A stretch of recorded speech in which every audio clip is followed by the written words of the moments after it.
Having listened and watched this entire uh, event, right, a historic event, in as much as we are charging this institution with complicity, I think it's important for us to understand this institution is made up or is complicit with the entire government, right? It's part of the makeup of the government. It's part of the foundation which this government is operating on in terms of how it teaches us young people to compliant to the ideals of genocide. Genocides that evolved from this very onset of the foundation of this country, the genocidal annihilation of the indigenous. Right, my great grandma was a Greek from Muskogee Creek from Alabama. All right, and so I understand the nature of this system of white supremacy and capitalist imperialism. And so for me, it is important for us to address this issue of complicity by understanding the laws that it applies to. As for example, the 1948 Convention on Genocide. We have not read that, and I think it's important that we do so. So we have everyone in the audience and on Zoom who understand the law itself. It states that killing members of the group, one, two, causing serious bodily harm and mental harm to members of the group. Three, deliberately inflicting on the group conditions of life calculated to bring about its physical destruction in whole or in part. Right? Four, imposing measures intended to prevent the births within the group, killing our babies. Right? Five, forcibly transferring children of the group to another group, as they did with the indigenous, taking the children and giving them to missionaries and changing their names, cutting their hair, taking away their culture, right, and destroying them. Right? We know that this is the history of this country.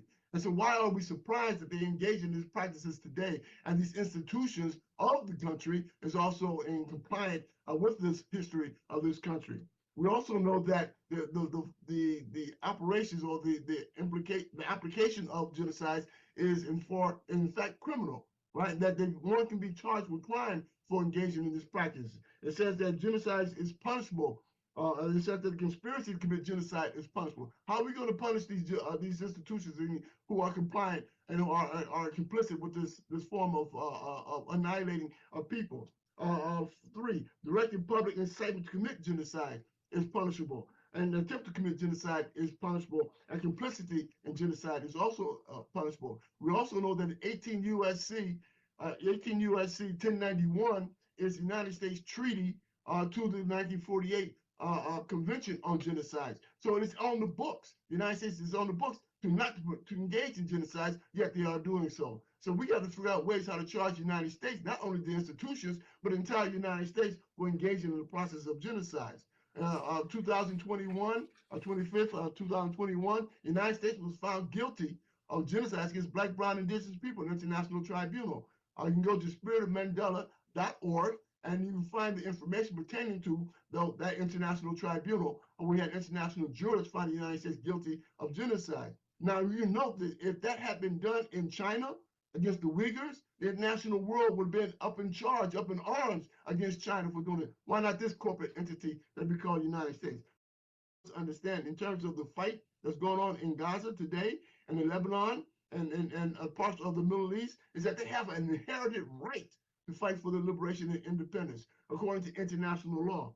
The United Nations Declaration of Granting Independence of cultural countries and peoples affirmed states in this specifically the inherent right of colonial people to struggle by all means by their disposal against colonial powers which suppresses their aspirations for freedom and independence. Also, while the International Covenant on Civil and Political Rights and the International Covenant on Economic and Social Cultural Rights states specifically, all people have the right to self-determination, and by virtue of that right, they be freely determine their political status and freely pursue their economic, social, and cultural development. So we know that the people who are engaged in this process of suppressing and engaging in genocide against the Palestinians are in fact is a settler colonial enterprise, right, from the Ashkenazis. Ashkenazis came from Europe, right? So that understands that they, in the 1600s, converted to Judaism. So they're not the real people who you say Jewish of that territory of the land of the Middle East. And so there's a lot that we need to understand and discuss in regards to this issue of genocide and the complicity of this government to permit this colonial settler project to Zionism to be engaged in the way that they are in killing these people. So yes, in fact, not only is the university complicit in this genocide, the entire country, right, this corporate entity that we call the United States, based on 28 USC 3002-15A, that states specifically the United States is a corporation. And so we understand that we're dealing with corporate power, right? And for us, and corporate power is only goal and objective is to profits for their investors, right? And that's the reason why we find the university investing in this this enterprise of genocide. And so for me, it is important for us to know the law, right? The history and the understanding of what's going on today is a form of ensuring that the systems of white supremacy continues, right? To ensure that the system of capitalist imperialism continues, and that for all people who are not adherent to that idea, we can expect that they will try every means that they possibly can to annihilate them. And for me, it is important that we engage in struggle here in the United States because we are in the belly of the beast, right? We are in what I say is the analogy of an octopus. And we know that this octopus has tentacles all around the world, sucking the resources and the labor from other countries and other peoples, right? And oftentimes we cut off a tentacle, right? To end colonialism, neo-colonialism, but it grows back.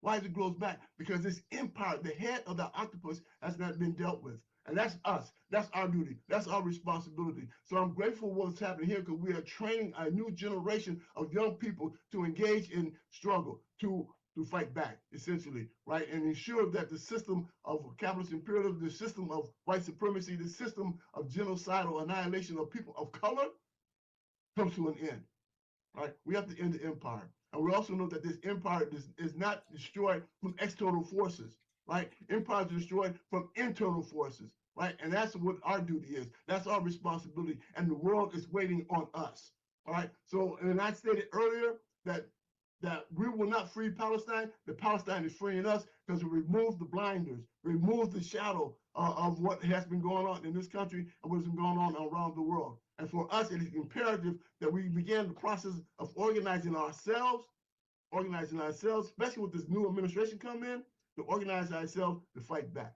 And so for me, I'm grateful for this opportunity for being engaged in this process here, right? And I exhort you to go to spiritofmandela.org and join our campaign to build what we call a People's Senate, because this is the way that we're actually in solidarity with the Palestinian people by building our own revolutionary struggle here at home. Thank you very kindly.